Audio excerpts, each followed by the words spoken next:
Hello বন্ধুরা, রাখি বন্ধন তো চলেই এলো, তাই আজকে আমি বসে পড়লাম দুজন স্পেশাল পার্সনের জন্য রাখি বানাতে। আর কারা সেই দুজন স্পেশাল পার্সন সেটা না হয় আমি ভিডিও শেষেই বলি। তো তোমরা কি ভাবছো আমার কোনো দাদা বা ভাই হবে? নিশ্চয়ই, কিন্তু সেরকম একদমই না। এবার হয়তো তোমাদের মনে প্রশ্ন আসতেই পারে, তাহলে আমি রাখি দুটো কাদের জন্য বানাচ্ছি?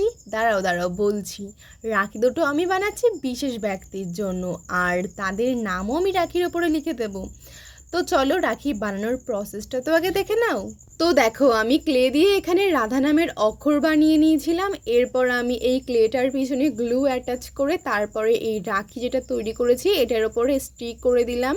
তো এইভাবে আমি রাধা আর কৃষ্ণ দুজনের জন্যই দুটো রাখি বানিয়েছিলাম, আর আজকে আমি তোমাদের সেই ভিডিওটাই দেখাচ্ছি আমি কিভাবে রাধা কৃষ্ণের এই দুটো রাখি রেডি করেছিলাম রাখি পূর্ণিমা উপলক্ষে। আর আমার আগের ভিডিওর কমেন্টেও দেখলাম দুই একজন বলেছে যে রাখি তৈরি করো দিদি, তো তোমাদের জন্য দেখো এইরকম একটা রাখির ভিডিও নিয়ে চলে আসলাম। আর আজকে আমি তৈরি করে দেখালাম রাধা আর কৃষ্ণের জন্য দুটো সুন্দর রাখির ভিডিও, আর এর পরের ভিডিওই আসছে দাদা বা ভাইয়ের জন্য তৈরি রাখি।